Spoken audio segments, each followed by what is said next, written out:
This is another reality in business video, and we're going to have a look into the Anti-Mendicancy Law. So what is the Anti-Mendicancy Law about? So it goes two ways. First, you can't go and ask people for alms. Secondly, you can't give to those people who are asking you for alms. So we'll see the consequences later when we view the law, but to start, let's talk about the stance of the people who may or may not give help to the needy.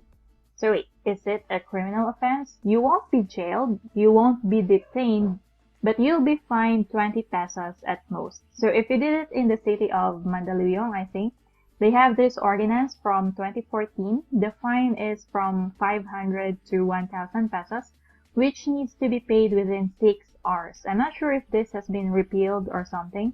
I only found it in the internet. It's not as if we can scour every ordinance they issue, but that was back then.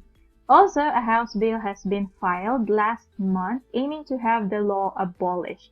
So when I was still in college, I did read about it, and there was a TRO for it. So I'm guessing it has expired or something because I've read articles dated 2018 wherein BSWD is reminding the public that it's illegal to give alms to beggars or mendicants. What I find funny is that in these articles, they never say the amount of fine you will be charged if you are apprehended abetting mendicancy by giving alms. It's only 20 pesos.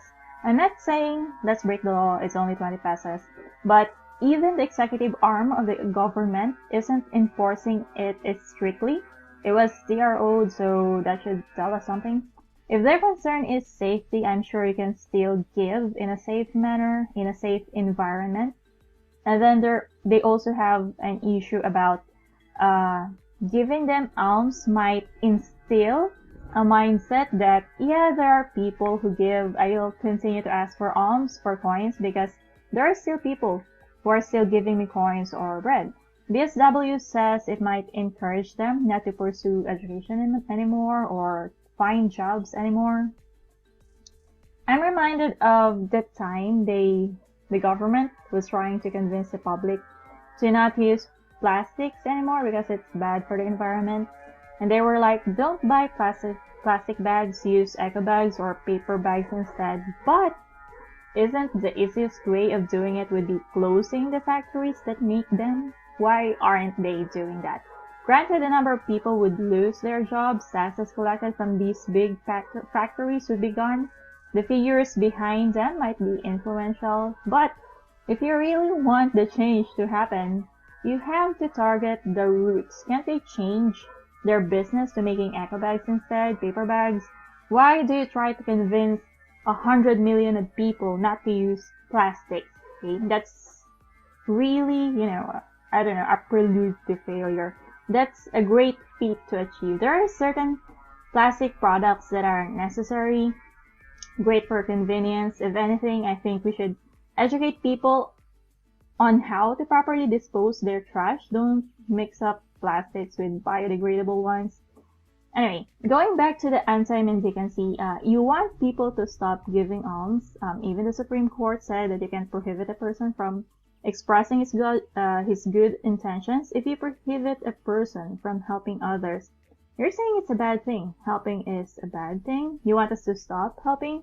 That alone could have a lot of terrible implications. I'm not helping anymore or anything or anyone, not even the government. They're saying it's a bad thing to help. Oh, philosophers of our time. They're hoping that if all of us don't give to these mendicants, they'll eventually stop. Excuse me? Sorry? So, again, target the roots. In all the months I've stayed in Manila, I've seen homeless people in every corner of the street. They live there. I doubt they're part of a syndicate when they're there, even during a terrible storm. Most of them were old people. Where is the BSWD? How exactly do they operate? Are they even going on the streets to see the conditions of these people? Or are they simply working in their, offices, reading articles and studies and whatnot, without actually, going into the field? I mean, if I find an old woman who's crawling on the streets, she can't even stand up, can I call the DSWD directly? And do they send immediate help? Or is there a process, paperwork, red tape, that would discourage people from going this route altogether. Wait, I'm gonna call this WD and do more research on this topic. I'll get back to you with another video on that. Anyway, two sides. We have people who supports the anti-mendicancy law, and we have people who wants to abolish it already. So let's take a look at what statements this particular law contains. Okay, so you can get a copy of this on Google or from the internet. It's Presidential Decree number 1563. The title is Establishing an Integrated System for the Control and Eradication of Mendicancy, Providing Penalties, Appropriating Funds Therefore, and for Other Purposes. Okay, so I'm going to read this first and then give you comments as I think of them. Whereas the promotion of social justice and protection of life, property, and dignity of the citizenry is endangered by rampant mendicancy. Whereas mendicancy breeds crime, creates traffic hazards, endangers health, and exposes mendicants to indignities and degradation. Okay, basically they're saying here that, the mendicants, the people who are going on streets to beg, they could, create crimes. They're thinking that there's some sort of syndicate behind it, or there are people who are exploiting children, sending them on the streets to beg, and then they're just, collecting whatever money they got during the day. And then, of course, it also creates traffic hazards. Here in our city, there are mendicants who go into jeepneys, and then, they jump even when the vehicle is still moving, and then sometimes when there's traffic and there are a lot of vehicles on the road, they go around a lot. Okay, so it could create traffic hazards, endangers health. Sometimes there are babies. The young ones are bringing babies. All right, so it's going to be, it would really endanger them, and it's on the road, the smoke, the pollution. Exposes mendicants to indignities and degradation. I think, yes, it's true, but then it's also a choice.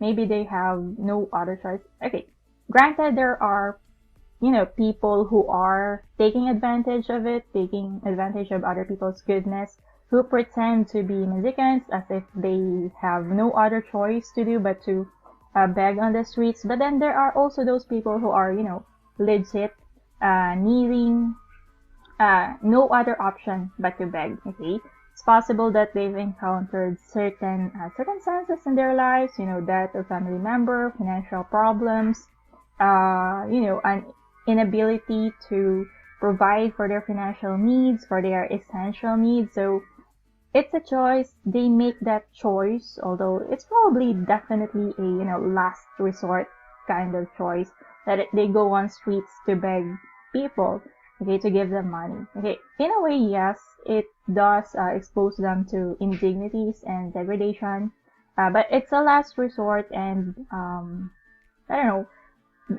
in a way, some people would rather beg than commit crime, so that's a gray area. Alright, let's continue. Whereas there is an immediate need to provide appropriate services to enable mendicants to meet their basic needs and develop self-reliance. Yes, the government should do something about it.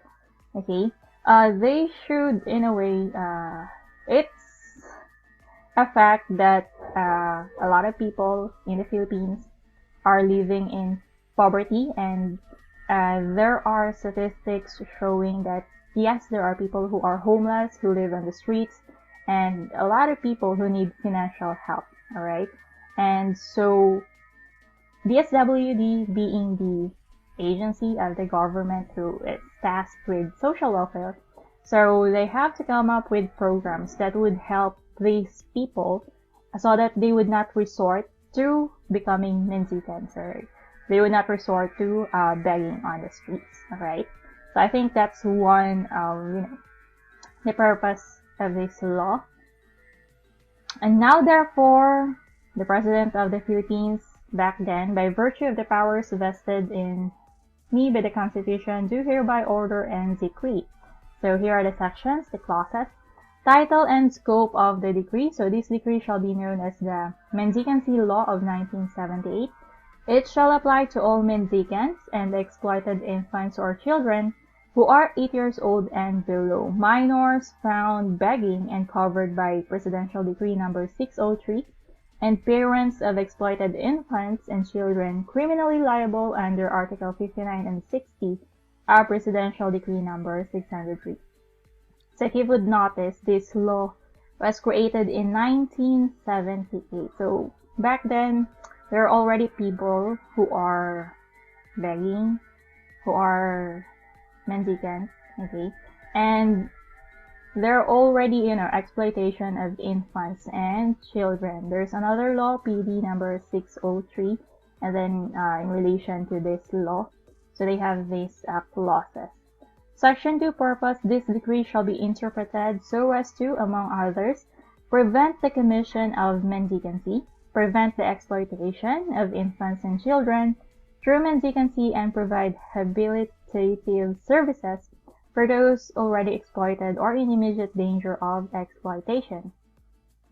And letter C, promote the rehabilitation of minors found begging and mendicants by providing an integrated development package of preventive, habilitative, interceptive, remedial, and or rehabilitative services. Okay, so basically they do have that responsibility to provide those services to the people who are needing them. All right, I'll be researching how they're supposed to do this.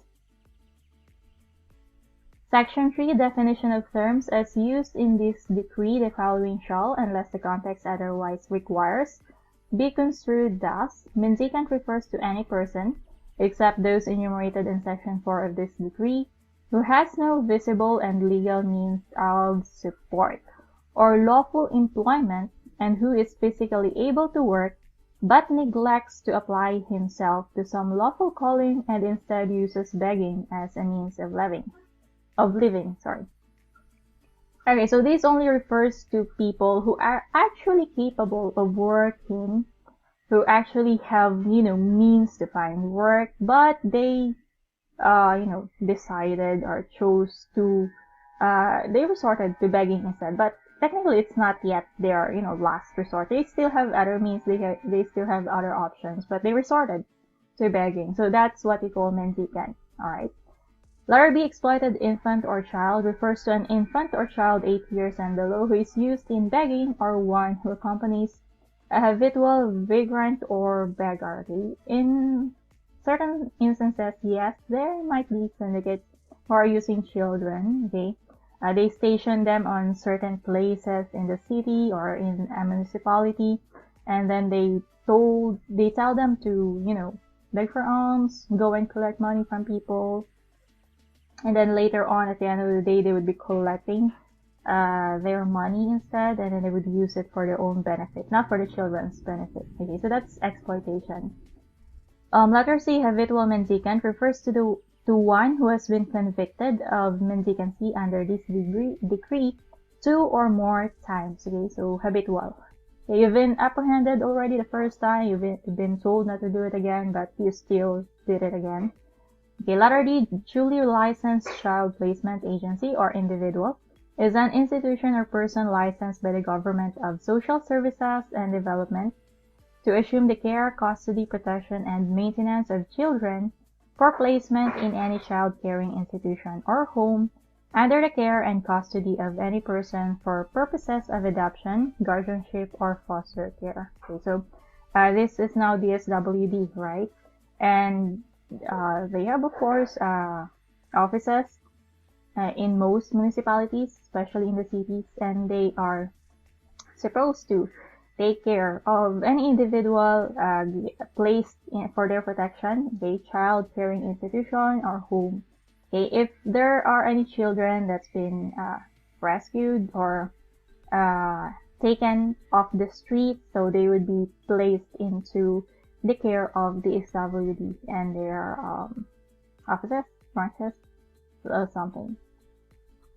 Integrated development package of services include the following: preventive services to measures that forestall the occurrence of situations identified as contributory to mendicancy, Habilitative, habilitative services refer to measures which provide environmental or socio-economic conditions for the exploited infant or child. So parang counseling, right? Which maximize possibilities or opportunities for the enjoyment of satisfactory quality of life before the formation of undesirable attitudes and values or the onset of conditions most conducive to mendicancy. Okay, so those people who were exploited and taught to become mendicants, okay, if they are rescued, so they would need to undergo some sort of rehabilitation. They had to be taught that it's not actually good to beg on the street. There are other ways to go about it, and any psychological effect, negative effect, so that has to be corrected or something, right?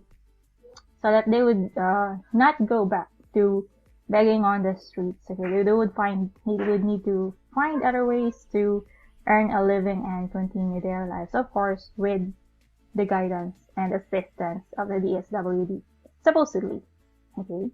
Number 3, interceptive services are measures which channel or direct the growth, potential, and productive energy of the mendicant infant, child, youth, or adult to offset the effect of factors contributing to mendicancy. Same programs. Remedial services refer to measures intended to meet the basic needs and improve living condition of the mendicant. So, programs have to provide assistance, maybe livelihood programs or anything that could help really for them to be able to live proper lives. I'll be checking what kind of programs DSWD have. Rehabilitative services refer to medical, social, educational, psychological, and vocational measures to develop and/or restore the mendicant to the fullest state of well-being or economic usefulness of which he is capable and to engage in a gainful occupation. Okay, so these are the programs. So they have medical, social, educational, psychological, and vocational. I'm curious, of course, for the homeless, I think they do have places that would cater to the, shelter needs of the mendicants as well. Section number 4, apprehension of and services for persons found begging. Any infant or child 8 years old and below who is found begging or is being utilized by a mendicant for purposes of begging shall be apprehended as a neglected child under Article 141 of PD 603 and shall be committed to the custody and care of the DSWD or to any duly licensed child placement agency or individual. Alright? Any minor over 9 years of age under 15 found begging or is being utilized for purposes of begging and who acted without discernment shall be apprehended as a neglected child as well and shall be committed to the custody and care of the DSWD or to any duly licensed placement agency or individual. Any minor over 9 years old and under 15 who is found begging or is being utilized for purpose of begging and who acted with discernment, alright, shall be proceeded against in accordance with the provisions of Chapter 3, Title 8 of PD 603. Not sure what that is, but I don't know. Minor, 9 to 15 years of age, who acted with discernment. So, it's their choice to go begging, but in a way, what kind of conditions or situations are you assuming for these children? Alright. Any person not otherwise covered in the preceding paragraph of this section who is found begging and who is physically or mentally incapable of gainful occupation, people with physical disabilities, shall be provided an integrated package of services by the Department, DSWD, the welfare units of local governments, and other cooperating agencies. Alright. Section 5, Criminal Liability. Criminal case. A mendicant, as defined in paragraph A, section 3 hereof, shall, upon conviction, be punished by a fine not exceeding 500 pesos, okay, or by imprisonment for a period not exceeding 2 years, or both at the discretion of the court. So, if you are found begging on the streets and you're apprehended, so You're either going to pay 500 pesos or it can also be imprisoned for 2 years, or both. You have to pay and then you have to be imprisoned as well. A habitual mendicant shall be punished by a fine not exceeding 1,000, that's the maximum for habitual, or by imprisonment for a period not exceeding 4 years at the discretion of the court, or both again. You pay the fine and you be imprisoned as well. Parents of exploited infants or minors under Section 4 of this decree shall be proceeded against in accordance with Articles 59 and 60 of PD number 603 unless they are themselves mendicants. Okay? So if the parents are, taking advantage of their kids, forcing them into mendicancy, they're not being responsible parents, so they would be punished, okay? But if they are mendicants themselves, as if the whole family are mendicants, then the Articles 59 and 60 of PD 603 would not apply to them. Any person who abets mendicancy by giving alms directly to mendicants, exploited infants, and minors on public roads, sidewalks, parks, and bridges shall be punished by a fine not exceeding 20 pesos. Okay? So if you're a person, you see people begging on the streets and you give them money, you are abetting, okay, mendicancy, and you will be punished by a fine not exceeding 20 pesos. And this is under Section 5 with the title Criminal Liability. So, yeah. Am I a criminal then? Section 6, back then I still didn't know that there was a law against it, but then again, there's, ignorance of the law excuses no one. But then at that point, there's TRO, no one to apprehend, and basically it's a very difficult law to implement because people are like, oh well, let's talk about that later on. Section 6 Information Program. The Department of Public Information shall conduct a nationwide educational and information program on the Mendicancy Law and educate the public to contribute only to lawful fundraising projects and prevent the community in giving alms, except through organized agencies, subject to such rules and regulations as the Secretary of Department of Public Information may promulgate. Section 6, they want the health to be organized through organizations, maybe charities, and then of course recognized by DSWD, accredited in coordination with them, so that, these organizations should know what the children or the mendicants would need to, help their situation. Okay, so currently, since the lockdown, I haven't been out, so I haven't seen anyone, and also since 2019, December 2019, I've been supporting one charity organization, so that's a good thing, I think. Section 7, Local Programs and Facilities. Local governments shall provide socio-economic programs and establish operating units including reception and action centers, sheltered workshops, constitute homes, and other facilities for mendicants, subject to such rules and regulations as the Secretary of the Department of Local Government and Community Development may promulgate. Alright? Maybe I should also ask the LGUs on what they're doing for the mendicants or people who might go into that direction. Section 8, Health Needs. The Department of Health shall provide the necessary measures in meeting the health needs of mendicants, subject to such rules and regulations as the Secretary of the Department of Health may promulgate. Okay, so in relation with the UH. Section 9, Law Enforcement. The Department of National Defense shall provide the necessary law enforcement and other related services for the implementation of this decree. Apprehension, okay, of the people who are being on the streets and, of course, people who are helping them, abetting. Subject to such rules and regulations as the Secretary of the Department of National Defense may promulgate.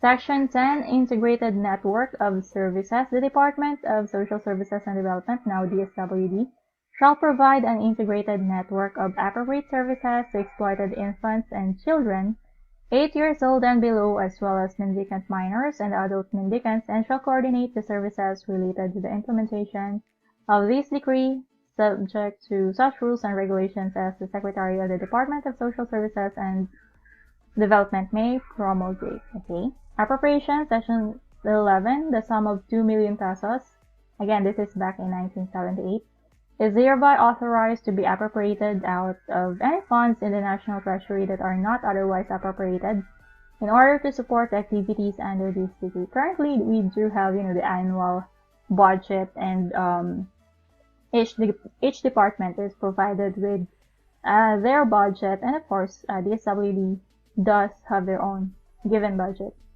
Section 12, Repealing Clause. All laws, decrees, orders, rules, and regulations which are inconsistent with this decree are hereby repealed or modified accordingly. Section 13, Separability of Provisions. If for any reason any section of provision of this decree is declared unconstitutional or invalid, the other sections or provisions thereof which are not affected thereby shall continue in full force and effect. Section 14, Effectivity. This decree shall take effect immediately, done in the city of Manila, this 11th day of June, in the year of our Lord 1978. Alright, so that's it. That's a look into the Anti-Mendicancy Law, and I'll do more research about this topic, and of course I'll be reviewing as well the government agency, DSWD, and to provide you with more information on how we can help our fellow Filipinos and those who are in need, the less fortunate. Alright, so that's it for this video. Thanks and bye.